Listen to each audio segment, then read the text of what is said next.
চিতলে সদায় সৰু পোনা খাদ্য হিচাপে গ্ৰহণ কৰে।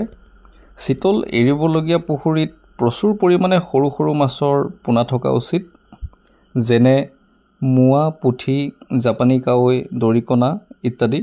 ব্যৱসায় ভিত্তিক চিতল পালন কৰিব বিচাৰিলে আগতীয়াকৈ মাছৰ স্পন মেলিব পাৰে। স্পনবোৰ ডাঙৰ হ'বলৈ লোৱাৰ সময়তে চিতল মাছৰ পোনা এৰি দিব পাৰে। চিতল মাছ খুব সোনকালে ডাঙৰ হোৱা মাছসমূহৰ ভিতৰত অন্যতম। চিতলৰ সৰু পোনাই জুপ্লাংটন ভক্ষণ কৰে, যাৰ বাবে পুখুৰীত সৰু পোনা থকাৰ সমান্তৰালভাৱে জুপ্লাংটন প্ৰস্তুত কৰি দিব পাৰে। পুখুৰীৰ পানী পৰিষ্কাৰ হোৱা উচিত। মাজে মাজে প্ৰবায়টিক, জিঅ'লাইট আৰু মিনাৰেল প্ৰয়োগ কৰি থাকিলে পুখুৰীৰ পানীভাগ ভাল হৈ থাকিব। লগতে বছৰেকীয়া আকাৰৰ ভকুৱা, আমুৰ কাৰ্প আদি চিতলৰ সৈতে পালন কৰি ভাল ফলাফল পাব পাৰে। সৰ্বাধিক 5 মাহৰ ভিতৰতেই চিতল 1 কেজিতকৈ অধিক ওজন হ'ব পাৰে। নিৰ্ভৰ কৰে চিতলে খাদ্য হিচাপে কিমান মাছৰ পোনা খাবলৈ পাইছে তাৰ ওপৰত। খাদ্যৰ অভাৱ হ'লে চিতলৰ পোনা মৰি যাব পাৰে। তাৰোপৰি পানী কাউৰী, বগলী, মাছৰোকা আদি চৰাই পুখুৰীত আহিব নোৱাৰাকৈ ব্যৱস্থা কৰি দিয়া উচিত।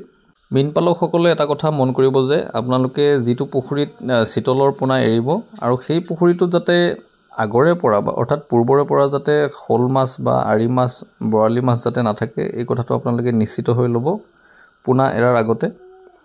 আৰু আপোনালোকে সদায় চিতল য'ত এৰিব, মই আগতে উল্লেখ কৰিছোঁ, আমাৰ কেইবাটাও আগত ভিডিঅ' কৰা হৈছে চিতল মাছৰ ওপৰত নিৰ্ভৰ কৰি, যে চিতল মাছে যিহেতু জীয়া মাছ ভক্ষণ কৰিয়েই ডাঙৰ হয়, সেইকাৰণে আপোনালোকে সদায় এই সৰু সৰু পোনাবোৰৰ অভাৱ ঘটিবলৈ নিদিব পুখুৰীত। যদিহে এটা সময়ত আপোনাৰ সৰু পোনাবোৰ পুখুৰীৰ পৰা নাইকিয়া হৈ গৈছে, অৰ্থাৎ চিতলে খোৱাৰ ফলত নাইকিয়া হৈ গৈছে, তেন্তে আপোনালোকে পুনৰ আন পুখুৰীৰ পৰা সৰু সৰু পোনা আনি চিতল থকা পুখুৰীত দিবৰ কাৰণে আপোনালোকে প্ৰচেষ্টা চলাব। নহ'লে চিতলে পোনা খাবলৈ নাপালে সৰু পোনাসমূহ হয়তো মৰি যাব পাৰে।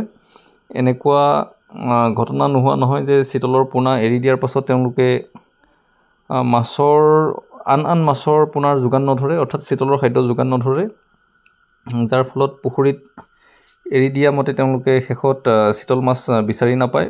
ধৰক 100 পিচ যদি চিতল এৰিছে, তেন্তে যদি তেওঁলোকে সৰু সৰু মাছৰ পোনা যোগান নধৰে, হয়তো শেষত গৈ তেওঁলোকে 50টা বা 60টাহে চিতল পাইছে।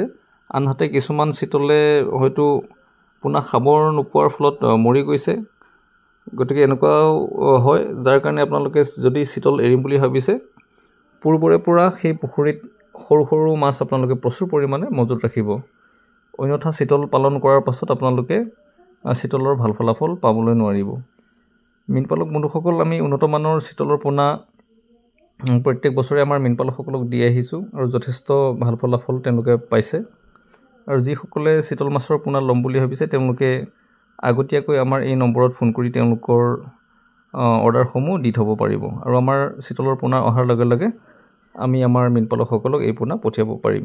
আজিৰ চমু ভিডিঅ'টো ইয়াতে সামৰণি মাৰিছোঁ। পুনৰ নতুন ভিডিঅ' এটি লৈ অহাৰ প্ৰতিশ্ৰুতিৰে।